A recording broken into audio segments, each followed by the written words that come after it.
Davi Luiz fica ou sai do Flamengo? Te atualizo ainda sobre o Vasco da Gama e as negociações com o Marinacci e muito mais. Fala aí pessoal, sou Jorge Nicola, bem-vindos a mais um vídeo do canal. Sempre bom ter vocês por aqui, sem perder tempo. Pedir para deixar like, se inscrever no canal. Falar sobre o futuro de Davi Luiz, o zagueiro de 37 anos de idade, fica no Flamengo? Posso assegurar para vocês que a prioridade do Davi Luiz é permanecer no Fla. O vínculo se encerra em dezembro e se o Flamengo assinar com uma renovação, a tendência é que esse contrato seja estendido, prorrogado. Embora já dá para afirmar que o salário de R$1,5 milhão por mês, a que ele tinha direito até 31 de dezembro, está descartado. O Flamengo ainda não se decidiu, Felipe Luiz até deu esperança para o Davi em relação a essa renovação de contrato. Mas a palavra final vai ser de José Botto, novo diretor executivo de futebol do clube. Queria lembrar que o Corinthians já fez proposta ao Davi Luiz. Fabinho Soldado gostaria muito de contar com o Davi na temporada que vem no Timão. O Vasco sondou a situação do Davi. Quaisquer outras negociações vão ser retomadas se o Flamengo não sinalizar com a permanência do atleta. Davi, como eu contei, 37 anos de idade, 36 jogos e 3 gols na atual temporada. Zagueiro mais bem pago do futebol brasileiro e da América do Sul, R$1,5 milhão por mês. Mas isso dura apenas até o fim desse ano. Hora de falar sobre o Vasco da Gama. O Cruz Maltino não jogou a toalha em relação a Evangelos Marinacci, mesmo depois da notícia que eu contei nessa segunda-feira do entusiasmo do São Paulo em relação a um acordo com o magnata grego. São Paulo e Evangelos Marinacci negociam uma parceria para as categorias de base. Segundo o São Paulo, se esse negócio for fechado, o Marinacci não poderá seguir adiante com a ideia de comprar a SAF vascaína. Mas recebi a ligação de um dirigente do Vasco e essa pessoa demonstrou que as negociações com o Marinacci seguem avançando e que toda vez que o grego conversou com dirigentes do Vasco, demonstrou muita vontade de ser dono do clube. Essa pessoa do Vasco inclusive me perguntou: Nicola, se você estivesse no lugar do Marinacci e tivesse 22 bilhões de reais de fortuna estimada, você preferiria comprar a SAF do Vasco ou ser parceiro nas categorias de base do São Paulo? Essa pessoa do Vasco ainda lembrou que as cifras nem são tão diferentes. Vamos falar em 400 milhões para parceria na base do São Paulo e R$1 bilhão para a compra da SAF do Vasco. De fato, parece fazer sentido esse argumento. Só para complementar, importante dizer que as negociações entre São Paulo e Marinacci começaram antes, mas diante de toda a repercussão extremamente positiva com o torcedor do Vasco, o Evangelos Marinacci passou a olhar com bastante carinho a possibilidade de se tornar o dono da SAF Cruz Maltina. Algo que acontece de maneira diferente, percebi que a recepção de torcedores do São Paulo, não contra o Marinacci, mas diante da ideia de um parceiro na base, não foi algo que agradou. Só para completar o noticiário do Vasco, Renato Gaúcho se encontrou com dirigentes cruzmaltinos na noite dessa segunda-feira. O debate se deu apenas em relação ao planejamento. A reunião foi avaliada como positiva nessa terça-feira, um novo encontro para que as partes possam discutir sobre a grana, salário e tudo mais. A ideia do Vasco é fechar com o Renato nas próximas horas. Bora te falar agora sobre Gabriel Pirani. Você lembra dele, né? Meio atacante de 22 anos de idade, revelado na base do Santos, com passagem pelo Fluminense. Pirani decidiu voltar ao futebol brasileiro e foi, por conta disso, sugerido para alguns clubes daqui, entre eles o Vasco, o Cruzeiro, o Red Bull Bragantino e o Grêmio. O Vasco e o Cruzeiro pediram mais alguns dias para avaliar alternativas e possibilidades. Os outros dois clubes não se manifestaram. Quero contar também que o Vitória tem a intenção de contratar o Gabriel Pirani e já está em tratativas com o Juliano Bertolucci, o principal empresário de futebol no Brasil, é quem representa o jogador. Pirani, repito, 22 anos de idade, vem de uma temporada boa no futebol americano. Ele defende o DC United, 36 partidas, 6 gols e 1 assistência. Foram 13 jogos como titular e 23 na condição de reserva, mas vale a lembrança de que nas 2 últimas partidas do ano ele começou como titular. Segundo apurei, para contratá-lo comprando, esse time vai precisar desembolsar cerca de $2,5 milhões. Só que o contrato do Pirani termina em dezembro de 25 com prorrogação automática para 2026 e para 2027. Aguardemos cenas dos próximos capítulos, qualquer novidade eu conto para vocês. Combinado? Já quero falar aqui sobre uma boa notícia para você, torcedor off-Rio. É claro que ainda de algumas cidades, alguns estados, né? Se você quer que o Vascão venha jogar aí na sua cidade, comente aí o seu estado, a sua cidade, inclusive o estádio, né, que você gostaria que o Vasco jogasse em 2025. Bom, A boa notícia, a princípio, é para a torcida de Manaus. O Vasco, na quarta rodada, vai enfrentar o Madureira. Vasco e Madureira a definir os dias, né? Se 22 ou 23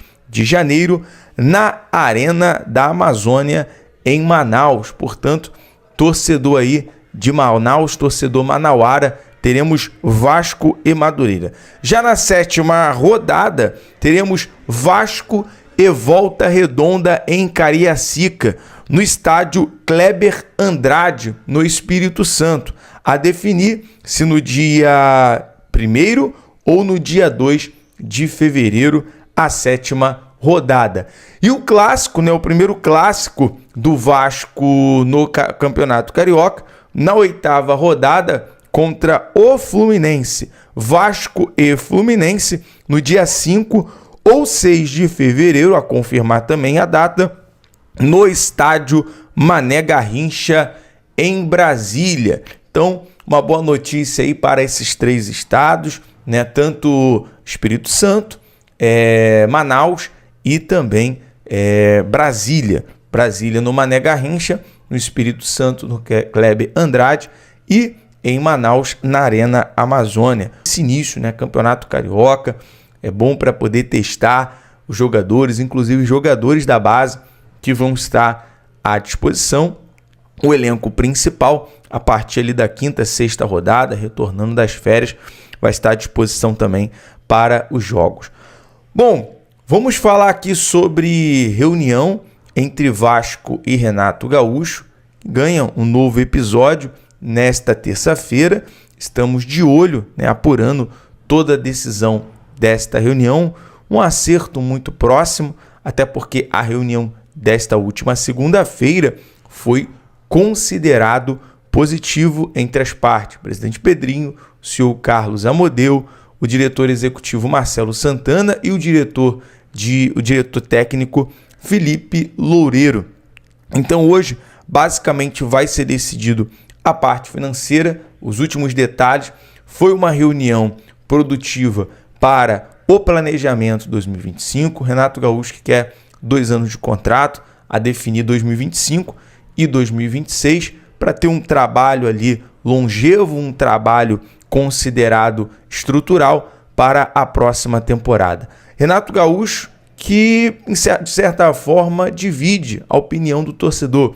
Em sua maioria, gosta, agrada Renato Gaúcho no Vasco. Alguns torcedores que eu acompanho aqui nos comentários ainda não se identificou, né, com essa informação em relação ao Renato Gaúcho assumir. Bom, tudo vai ser decidido nesta terça-feira, nesta segunda reunião, e é claro que nós estamos aqui de plantão para trazer toda a novidade para você, torcedor cruzmaltino. Bom, mudando de assunto, não menos importante, vamos falar agora sobre o bilionário russo, que é mais um na disputa. E não é o fato de a gente estar falando da notícia aqui do bilionário russo que ele vai fechar amanhã, que ele está muito próximo, o acerto está ok. Não, galera, a gente está trazendo aqui informações e eu vou debater aqui com vocês também um alerta, né? Um sinal de alerta em relação a esse investidor. É mais um bilionário europeu interessado na SAF do Vasco. Dono do Mônaco, o empresário russo Dmitry Ribolovelli, de 58 anos, é um dos 3 potenciais compradores com NDA, o acordo de confidencialidade, e outros 2, que é o grego e o italiano Andrea Radrizzani. Então, todos aí empresários europeus, tanto o Dmitry Ribolovelli, o Marinax, né, o Evangelos Marinax e o Andrea Radrizzani são os 3 investidores interessados na compra do Vasco. Quero saber, torcedor, na sua opinião, qual é o de sua preferência. Na grande maioria tem sido o Evangelos Marinax, o bilionário grego. Como falamos já do Andrea Radrizzani em alguns vídeos, do Marinax, vamos falar do russo, 58 anos de idade, empresário no ramo de mineração e fertilizante. Tem uma campanha no futebol. Atualmente, ele é dono do Mônaco e o Ribolovelli comprou o clube em baixa e atualmente é um dos principais times do país. Foi campeão nacional na temporada 2016 e 2017 e acabou com a sequência do PSG. Outro detalhe, né? Ele foi um dos responsáveis ali pela negociação entre Mônaco e pelo Mbappé. Né? Ele negociou o Mbappé pelo Mônaco. Detalhe, avaliada a sua fortuna em 39 bilhões de reais. Ele é um dos 500, né, milionários aí mais ricos do mundo. Né? Tá em 50º lugar. Um dos mais ricos mundialmente aí falando em relação a Forbes. Outro detalhe, que ele teve uns probleminhas aí na sua vida, né? Foi preso em 1996, acusado de mandar matar o seu rival nos negócios. Ficou 11 anos em cana preventiva, alegou que foi chantageado pela máfia e acabou inocentado das acusações. Em 2018, foi preso novamente, acusado de participar da máfia. Acabou solto e livre. A situação segue tendo um desdobramento na justiça. Então, fora dos gramados, né, o russo bilionário aí teve certos problemas. Algumas extravagâncias. Comprou a mansão do presidente dos Estados Unidos, Donald Trump, por 95 milhões de euros. Adquiriu uma ilha na Grécia para sua filha avaliada em 100 milhões de euros. Pagou 88 milhões de euros em uma casa para outra filha. Seu divórcio conturbado custou 4,8 bilhões de euros. Aí, tirando essa parte da vida dele, pessoal, e também do futebol, através do Mônaco, qual é o sinal de alerta? O sinal que tem Dmitry Ribolovelli faz parte de um pequeno grupo de bilionários russos e, nesse momento, não foi incluído na lista de sanções feita pelos Estados Unidos e a União Europeia.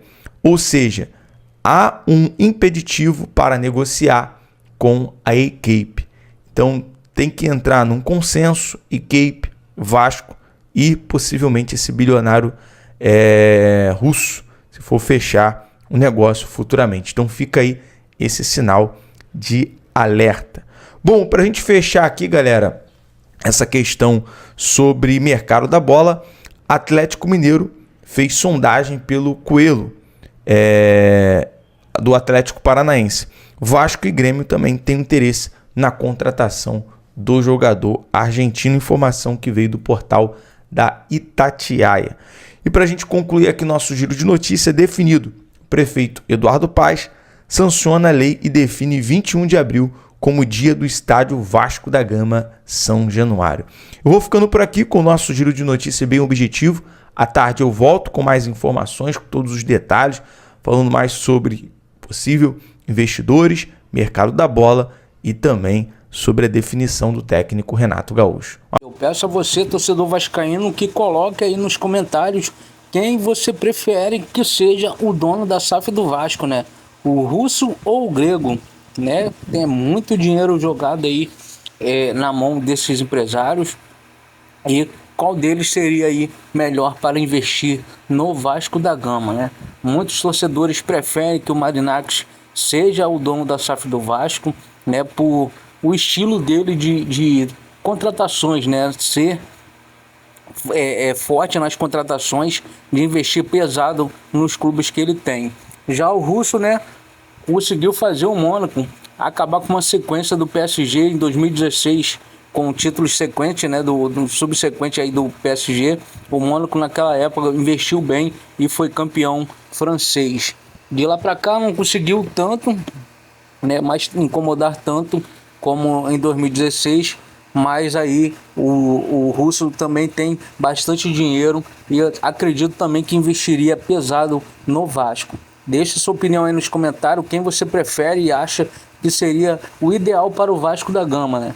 Lembrando que muitos torcedores do Vasco ficou chateado com o grego por essa negociação com o São Paulo aí, né? O Nicola trouxe mais informações que o São Paulo foi procurado primeiro, né? Antes do Vasco, pelo Grego.